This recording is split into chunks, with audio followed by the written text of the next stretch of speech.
Hi, my name is Tolu Adeusi, and I'm an under 40 CEO. The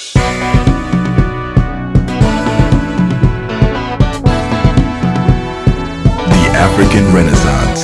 The concept that the African people and nation shall overcome the current challenges confronting the continent and achieve cultural, scientific, and economic renewal is here, with young men and women taking the lead. Some call them the new school heroes. We call them under 40 CEOs. What problem or challenges, because I know entrepreneurs, set out to solve problems. And I know you must be solving a huge problem in the educational space for you to be regarded as number one today. So what problem is TGM Education solving? I think for us, I would say, Mr. Fab, that cross-selling has been a solution to the problems that we have seen. And I'll tell you some of the shortage of cash, people not able to afford to go abroad to study, people not able to, get accessible information, true information about, people not able to access the university, even when there's abundance of internet still, people not able to. So what TGM has done, we've put all these problems together and created different units today that solves all the problems. So that students that do not even have money to go abroad to study, to get the education that can impact our society today, can come to us and we can either provide that support for them instantly or provide a way for them to get that support by means of course, they need to pay for those, for their education. So I born an idea called Refer Wallet during the recession, where if all internet failed, if Facebook failed, if all social media platforms that were popular failed, what kind of platform can exist on the social media network that can still be able to provide information for students and also very rewarding for them and also for our business also. So I'd been advantageous to the students, to the university, and to us as an organization. So what will we do? We created Refer Wallet, which is one of the first, if not the first in the industry actually right now. So students can refer people to our organization and earn a living from that for just referring people to the organization to use the service. And in our first, we've not even launched the app, we have recorded over 5,000 people that downloads basically that are very active, and we've paid huge bonuses out to people. We took a step further to open our UK office of our financial outfit called Executive One Capital, that is licensed by the government themselves to give out loans to students who want to go and study abroad that are not willing to refer people or want to also refer. Then also, we took the business also to the university and said, you know what, we will pay for the students, but the students will pay us instrumentally over time. And the universities were open to that.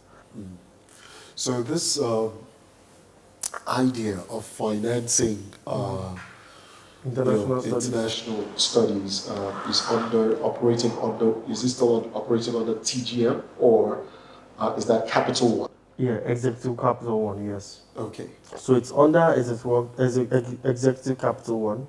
So when we did start of that business, when I started of that business, we did a test run, and it was recorded over 4 billion naira worth of loans. And I saw that this was an opportunity. So we've been having a lot of people coming, and there are a few other financial outlets that are trying to imitate the same model, but I don't think they still have a very good, clear picture of what it's supposed to be compared to what we have to offer. Okay. So in the course of doing business, what unique challenges, especially in a tough terrain, what has been regarded as a tough terrain, that's Nigeria, what are the unique challenges that you encounter and how are you able to surmount these? Yeah, I think the, we all know Nigeria is a very tough place to do business. But you see, the truth about it is we've dealt with issues like theft of data in the organization. We dealt with staff being funny, everybody trying to make a way for themselves. We solved some of those problems with technology, using technology to resolve issues.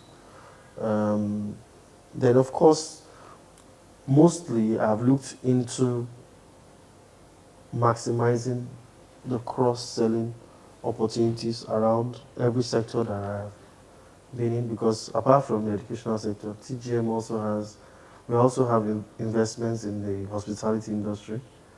We also have FMCG because we produce water. The water company that I used to work for, I now own it. Staying liquid is very, very important. But if people learn to, not buy into futures that are not certain, like buying, I'm not saying Bitcoins is bad, but for things like Bitcoins, if you let your Bitcoin be in what you believe and understand and can control, that way you reduce your risk. So we always invested in things that we were sure that we can handle and control, and not looking to a future that you know you cannot control. You handle now. I think that has really helped us staying within the system, education, scholarship, schools, having those kind of institutions together, then capping it up with investment finance, so that way we are able to, no matter what happens in the economy or whatever, we will still be financially, you know, liquid, or will be solvent enough to meet the next challenges ahead. All right, so tell me, what's your current organizational structure? So we have three levels of management. We designed a three-level management system where you have me at the apex, then you have the management, the senior management, then you have the middle level and the young level. But at the senior level, they're actually managing directors of different other businesses that TGM owns. So I get feedback from all of that. And some of them also still play a role in the major companies, in the major brand itself. So we try to make it lean. So we have it pretty much lean. When I say lean, we have a business operation of close to 100 staff. So, but quality people. So really, the journey of TGM has not really only been about me. It's also been about the people, the kind of people that have grown the brand. Victoria, Damilola, Johnson, Balogun now, and a few other people that have been with the company and are out of the company also. We also do have people that are aspiring to those roles also. People that are seeing to branches and performances and of different branches of different outfits. Then you now have the lower level. Those are the beginners basically. Um, that, but of course, you do not arrive at these particular levels without having spending time. So there's a lot going on within our brand. So we run a very entrepreneurial organization. So our legal team is also a law firm. So that, of course, what that means is we employ the best, we train, we we try and coexist without having to pay up too much of bills on unnecessarily professional fees. So we have our digital team is a media team also. So they control advertising, strategy, marketing, mapping, billboards, different kinds of. So each department in our organization is an organization on its own. So and that's how. So I've always had that vision of how things should be, and that's how we've made it to be, and that's where, that's how I'm able to manage and control things with ease. Amazing. The kind of structure you've built is quite insane, if I can say that. But tell me, how I love your plans of scaling into other African markets and Yeah. also into Asia. But tell me, how has travel and interacting with different cultures, impacted this vision? Well, basically, it's, traveling has made me see that, there are a lot of potentials everywhere, that we all deal with similar issues, basically, but our approach might just differ. This year alone, I know I've traveled quite a lot from Dubai to Istanbul. I know I'm also going to be in Phuket and Bangkok at the end of the year, also, and a few other places. But of course, it comes with experience. And I've come to realize that because a lot of people, business owners, don't get in Nigeria, don't get to travel, they think that doing business in Nigeria represents doing business in Africa. You have not been to Rwanda if you have not stepped a foot in Rwanda. You have not been to South Africa if you only hear about xenophobia. I think that as entrepreneurs, it's when you step out, you realize that the world is actually big. Yes, it's small because we can reach each other faster, but it's a big place. God knew divinely what He was doing by spreading all those places apart and putting some talents in different parts of the world. So I think that my traveling has impacted in expanding my horizon. Just imagine the people at Columbus, Christopher Columbus, without having to visit America. America will still exist, but not in how we define it today. So I think a lot of entrepreneurs should also do look into traveling a lot. It's important, very important. I don't see any reason, because when you're there, you see what it is, you see what you can offer. Okay. You see problems you can solve, you see opportunities that you can buy into and bring it back. Not just a holiday, you're in London and just sitting down, relaxing yourself. There are other parts to life. You can solve a problem. If there's a problem you can envision a solution that can, you know, mind blowing and taking over the world. All right. So what values would you say are important to you and TGM? I think for me, it's the it's how much we get to give in life with the little that we have. In a nutshell, what are the values that I've seen? Is that we're able to affect lives, that we are loyal to our customers, to be truthful, honesty playing a huge major role.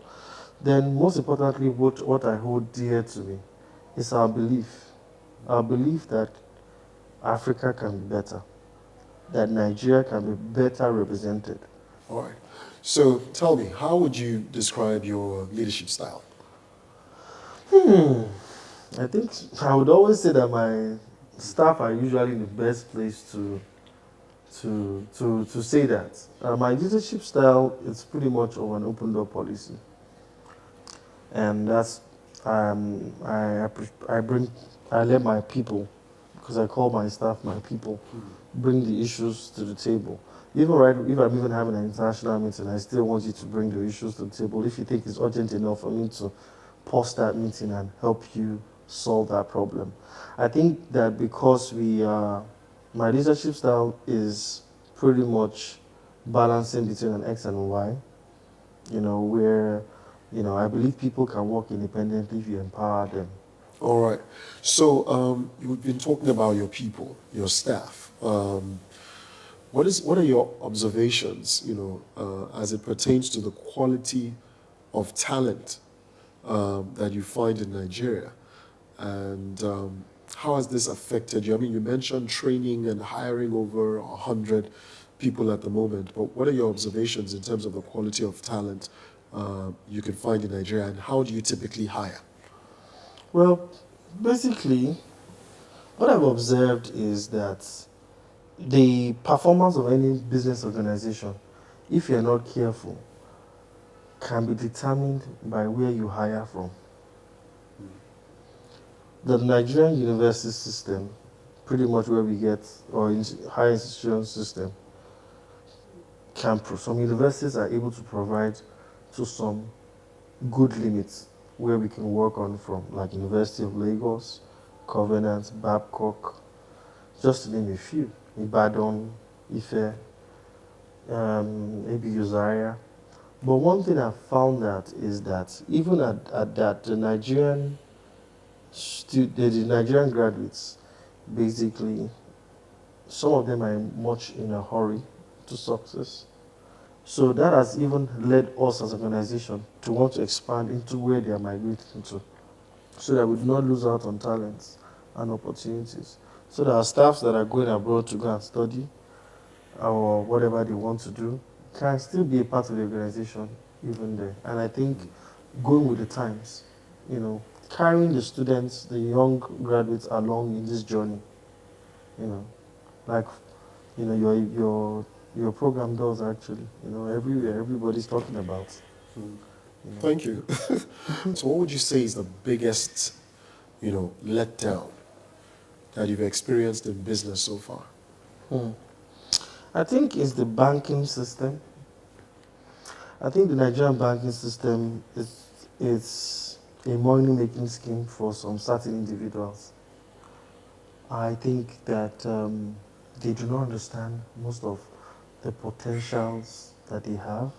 I personally think that there's a lot to still be done. I think there is a lot to synergize with. There should be roundtable meetings at different local levels to speak with SMEs, to calm them down, especially in this tense period. Rather than just publishing in news that with a shortage of FX, there's so much that can be done even with the Naira without the FX issues that we are having generally. So I think that, I don't know if I'm able to answer that question properly, but I'm sure you have an idea of. Definitely. Yeah, I'm going. So tell me, on what side do you fall? There's some people who say work-life balance is achievable, and there's others who say it's not. Is it achievable or is it not? I think work-life balance is very achievable. I think it's only if it's what you hold precious. What's more precious to you, work or the family? I think you can have both, but you must know where to draw the line. When is it enough, really? Do you think you can work yourself to the extent that you would not need to work anymore and cater to family, and that will wait? The answer is no. So you do a bit of work, like for me, by 5 o'clock, 5:30, I'm in front of the TV in my house with my kids, playing video games, PS5 or something. Or we are taking a walk, or, we're just around in the room, just playing around.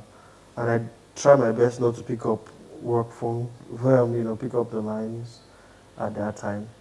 But of course, return the call the next day to ensure that, I do not lose out on anything that's very, very important.